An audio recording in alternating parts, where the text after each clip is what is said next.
Hello, today I'm going to be reading Mr. Perfect by Roger Hargreaves. It was a perfect summer's day, and on this perfect summer's day, Mr. Perfect was looking even more perfect than usual. He didn't have a hair out of place. Mr. Perfect lived in Tip Top Cottage, and on this perfect summer's day, his house was also looking even more perfect than usual. Not a curtain out of place. I suppose you're wondering why Tip Top Cottage was looking so perfect. I shall tell you. It was Mr. Perfect's birthday, and he was going to have a party. There was a knock at the door. "Perfect!" cried Mr. Perfect.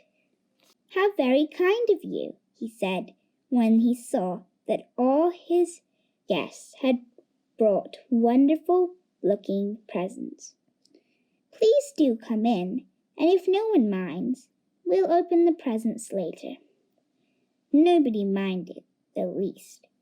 Well, almost nobody. "What's that?" roared Mr. Updie. "I don't have any time to waste, you know. You'd better make sure we don't get bored today." Do you think this upset Mr. Perfect? Of course not. Mr. Perfect had perfect manners, unlike rude Mr. Updie.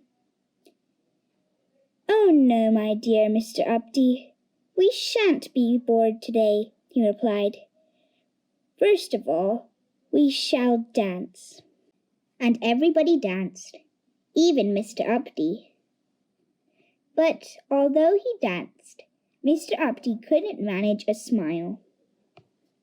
Unfortunately, Mr. Clumsy, being his usual clumsy self, broke a pile of plates.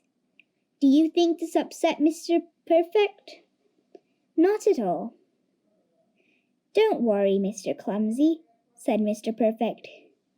And being the perfect person he was, and not in the least bit clumsy, he produced a whole lot more plates, made of cardboard. Then he brought in a cake. It was huge.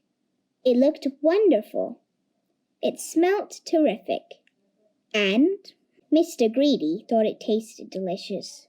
He gobbled up the whole cake in 3 seconds flat. There wasn't a crumb left for anybody else. Do you think this upset Mr. Perfect? Not in the least. Being perfect, he had already guessed what would happen. Quickly, he brought out lots of small cakes.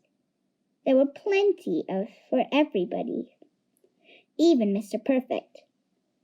But as he was not greedy, he only ate one. One cake was just perfect for him.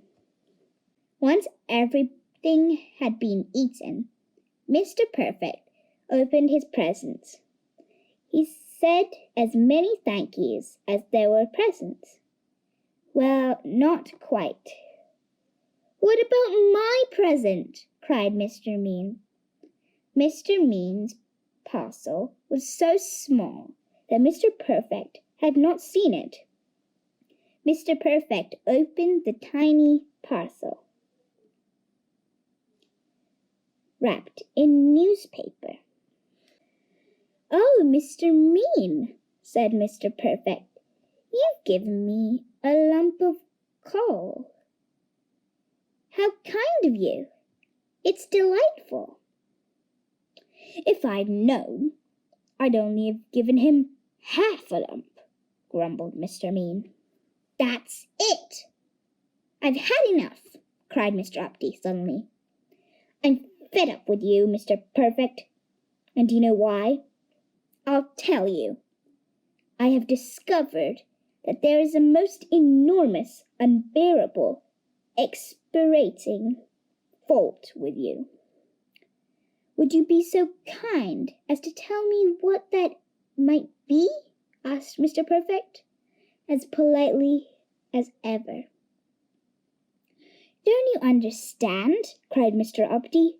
"Your fault is that you have no fault." Thank you for listening.